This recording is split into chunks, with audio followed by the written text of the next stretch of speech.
Assalamualaikum warahmatullahi wabarakatuh. Rahayu, salam budaya, salam sejahtera bagi kita semua. Om Swastiastu, Namo Buddhaya, salam kebajikan. Kali ini saya berada di Pacet nih. Kita mereview jejak-jejak kekunoan. Ini ikut Mojokerto, Jawa Timur, menyusuri sisa-sisa zaman dahulu ya, yang di Pacet, Desa Kesiman Tengah, atau bilangnya itu Candi Cungkup.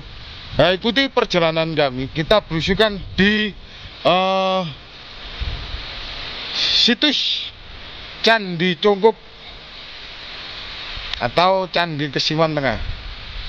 Kita nanti berkolaborasi sama teman kita, Majapahit Studi Club. Ikuti perjalanan kami. Kita berusukan di sana ya. Iki sawah wapi yuk. Ya mas ya, sawah wapi.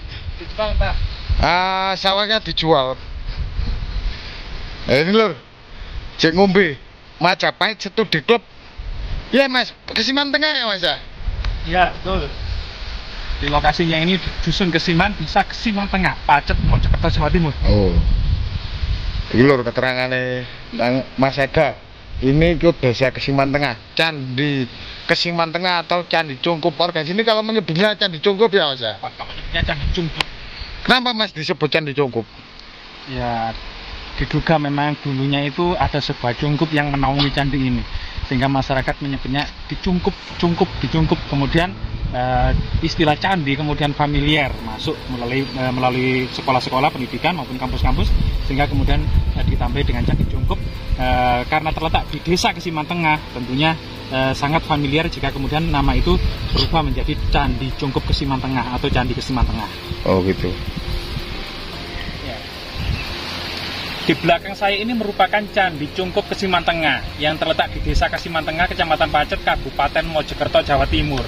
Candi ini sangat unik, tidak banyak deskripsi atau kemudian artikel yang membahas maupun jurnal-jurnal yang membahas tentang candi ini.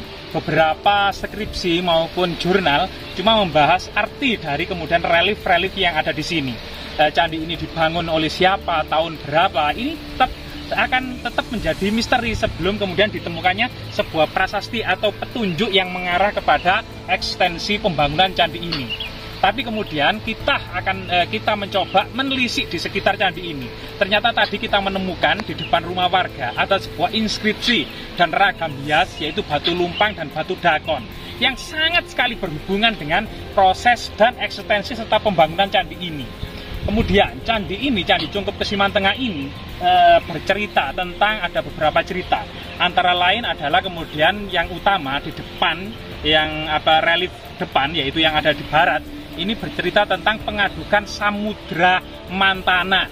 Pengadukan Samudra Mantana ini pada waktu itu, para dewa itu gelisah karena mau meninggal. Lantas siapa yang akan mengurus dunia dan alam semesta? Maka Dewa Wisnu menyarankan agar mencari Tirta Amerta atau air amerta yang ada di dalam Samudra Mantana. Kemudian Dewa Wisnu berubah wujud menjadi kura-kura raksasa, menopang gunung Mandara yang ada di punggungnya, kemudian melilit dengan ular naga. Para dewa dan para asura bekerja sama memutar gunung Mandara ini di atas kura-kura raksasa ini di Samudra Mantana. Dari kemudian pengadukan Samudra Mantana inilah keluar berbagai macam pusaka yang menjadi pusaka para dewa, termasuk kemudian seorang bidadari cantik yang menggendong Guci Amerta atau Kamandalu.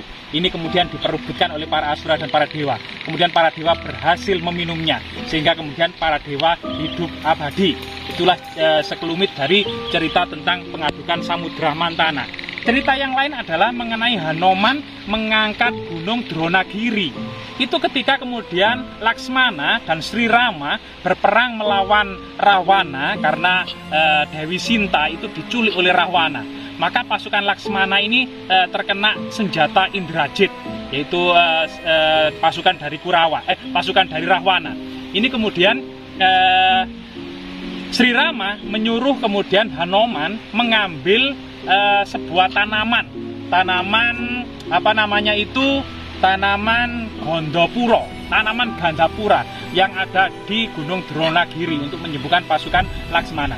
Ini kemudian karena Hanoman ini yang dibantu oleh Jembawan di dalam relief ini itu tidak mengetahui bentuk dan jenis tanaman yang dicari, tanaman Gandapura ini, sehingga Gunung Dronagiri itu dipangkas, dibawa ke hadapan Sri Rama untuk kemudian mengobati pasukan Laksmana dan Laksmana. Akhirnya pasukan Laksmana dan Laksmana itu bisa sembuh. Cerita yang lain adalah relief Kinari, yaitu bidadari surga dengan bertubuh burung, membawa kemudian secangkir atau sloki yang merupakan kemudian air amerta atau air keabadian. Cerita yang lain adalah mengenai Kala, yaitu Kala. Kala ini, Kala di sini ini sangat luar biasa sekali.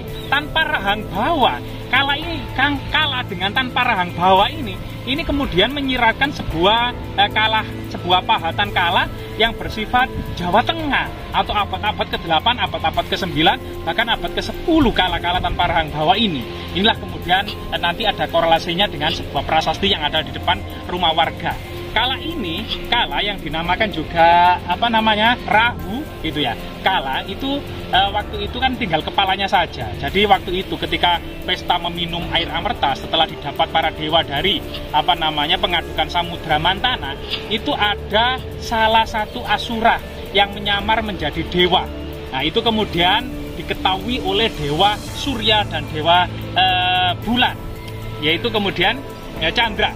Dewa Surya dan Dewa Chandra itu mengetahui ternyata ada salah satu Kala yang menyamar menjadi dewa, minum sampai kemudian di mulutnya, sehingga kemudian dilaporkan kepada Dewa Wisnu dan Dewa Wisnu langsung memenggal lehernya. Tubuhnya kemudian meninggal, tapi kepalanya sudah kadung meminum air amerta menjadi abadi. Sehingga dalam mitologinya setiap bulan purnama, setiap gerhana bulan atau gerhana matahari, itu ceritanya adalah Kala ini, Kala Rahu, memakan bulan atau memakan matahari karena bencinya waktu itu mengetahui waktu minum air amerta itu. Tapi kemudian bulan dan matahari ini keluar lagi dari lehernya yang terputus karena tubuhnya sudah meninggal. Itulah kemudian mitologi dari gerhana pada masa kuno yang disadur dan diambil dari kemudian epik-epik dari India kuno.